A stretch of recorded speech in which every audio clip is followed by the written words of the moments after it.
Genesis chapter 45. Joseph reveals his identity.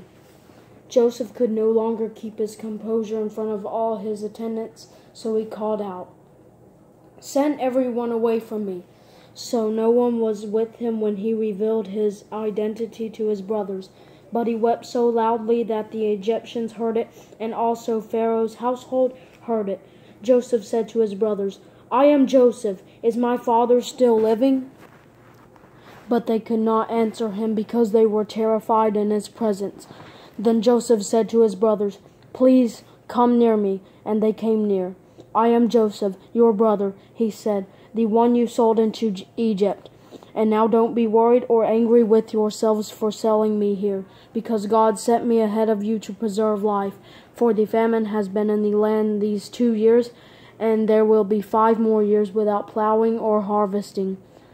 God sent me ahead of you to establish you as a remnant within the land and to keep you alive by a great deliverance. Therefore it was not you who sent me here, but God.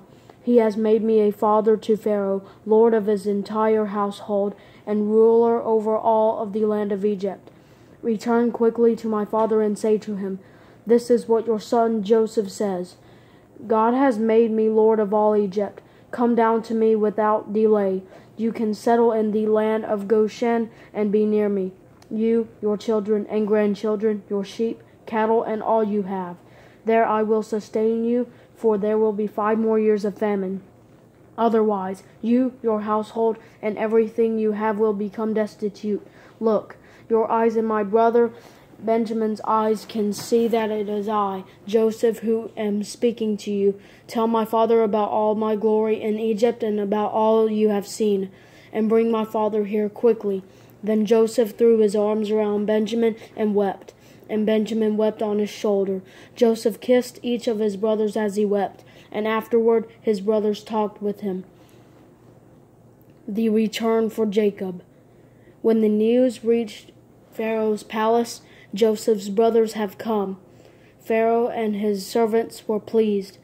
Pharaoh said to Joseph, "Tell your brothers, do this, load your animals and go on back to the land of Canaan. Get your father and your families and come back to me. I will give you the best of the land of Egypt, and you can eat from the richness of the land. You are also commanded, do this, take wagons from the land of Egypt for your young children and your wives, and bring your father here. Do not be concerned about your belongings, for the best of all the land of Egypt is yours." The sons of Israel did this. Joseph gave them wagons as Pharaoh had commanded, and he gave them provisions for the journey. He gave each of the brothers changes of clothes, but he gave Benjamin 300 pieces of silver and 5 changes of clothes.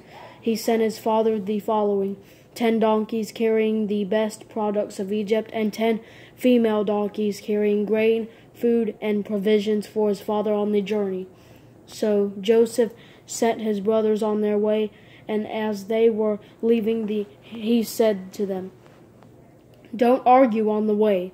So they went up from Egypt and came to their father Jacob in the land of Canaan. They said, "Joseph is still alive, and he is ruler over all of the land of Egypt."